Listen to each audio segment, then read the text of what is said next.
My name is Rebecca Shelley, and approximately 9 years ago, my daughter and I took her sons camping in Rocky Mountain National Park. While we were there, we had an encounter with a rabid bat. We all got bit and scraped by this bat, and we ended up in the emergency room at Estes Park, where the first thing that happened was they decided that my grandson definitely needed the shots and gamma globulin because he was bit in the head. So they did that, and they told us to go down to Poudre Valley Hospital in Fort Collin for the rest. But the shots and everything to take care of him at that time, the rabies shots themselves, were $1,500 for him at that site. And then the next set of rabies shots that we got in Fort Collins at Poudre Valley Hospital, it went down to $700, which I thought was unbelievable anyway.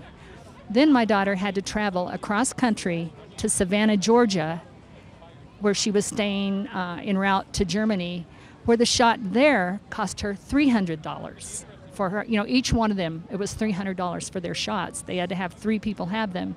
Then they ended up in Germany, where they're dual citizens over there, and through the healthcare system there, it cost them 50 euros for each person to have the rabies shot. There's something terribly wrong with what is going on with America's cost of medicine and cost of health care.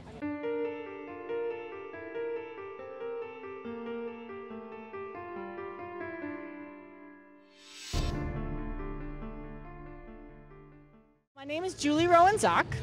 I had the experience to live in Germany and experience what it's like to have health care. So what we would otherwise call socialized medicine, because it's the government regulates the fact that everybody has health care. So whether you pay through your employment and you're paying a fee to a private insurer, but the private insurer is so well regulated that I'm paying according to how I earn and not according to their will, and the government regulates that. So, yeah. I could go to any doctor I wanted, and that includes dentists. I'd never had to go for eye care. Actually, I did, because I have floaters. So I did have an eye doctor look at that, and all without having to pay anything extra. There is no copay at the time. I'm not sure how it is now. This was in the late 80s, all through the 90s, and had brought my 2 children into the world in Germany and had an operation on my knee in Germany. So I do appreciate the fact that I never had to worry about either their health or mine and my finances either, because everything was covered. And what was great about having given birth there was the care throughout, the care in the hospital. I had to unfortunately stay longer through complications for both births, and not a penny extra was asked of me. Actually, I was the one pushing to go home early just because I was tired of sitting in a hospital bed. But the doctors want to make sure that you're in good shape before they send you home. So, and with neither them nor myself worrying about how that was going to get paid for. Yeah. No anxiety, no loss of sleep, never ever fearing that you're going to go bankrupt or have huge costs that are going to affect your family life. I consider myself extremely fortunate. In the last 19 years living in the United States, the only reason I had to go to the doctor was for a case of strep throat. And although that didn't cost me extra, I did have to pay a little bit for the pharmaceuticals, but I have not had to go to the doctor. So the only other reasons I've had to go are for checkups. So knock on wood, that it stays that way for a while. But that's one of the reasons why I'm also pushing for Medicare for all, because I want that to change not only for myself, but for my children. At this point, I am not advising my daughter, who is studying in Germany, to come back. Because it's not, especially for a young woman in childbearing years, it is not advisable, if you have the choice, to have your children elsewhere where it's not going to cost you anything, especially since the rate of complications in birth is rising in the United States. So, absolutely.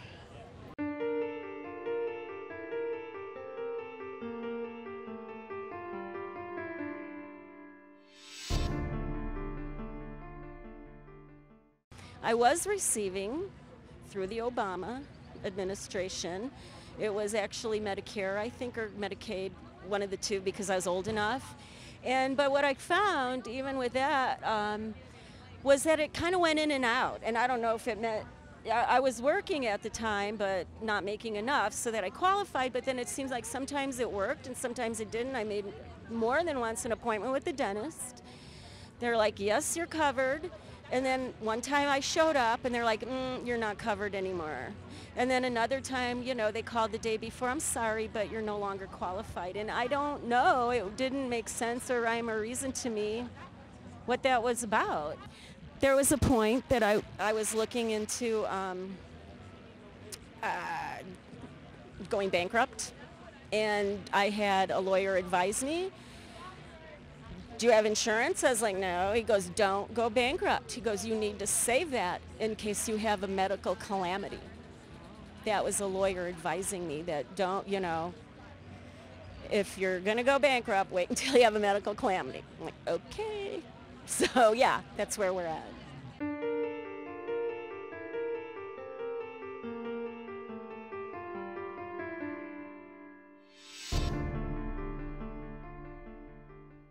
I was scheduled in December of 2017 for reconstruction surgery, and I did that, and as a result of that, I contracted C. diff. C. diff is an intestinal infection of sorts. We all have bacteria in our gut, but when it outweighs, there's two kinds. There's good bacteria and bad bacteria, and when the bad bacteria takes over, then you know, we have problems, we have issues. And I went to my doctor and he said, you can take an antibiotic for it and that'll get rid of it. So I took that antibiotic, it didn't get rid of it. I took that same antibiotic again, it didn't get rid of it. So over a period of about 3 months, I took 3 different types of antibiotics.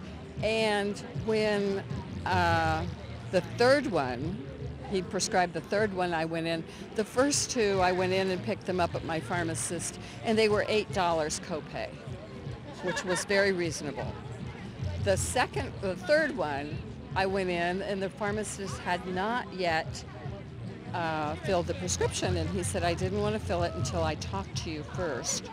And I said, well, I presume that means money. And he said, yes. And I said, how much? And he said, it'd be $380. And I said, and how much is my copay? And he said, that is the copay. The prescription cost $1,700. I just went berserk. But fortunately, I'm blessed to be able to pay the copay. I did. I took the medication. It resolved the problem.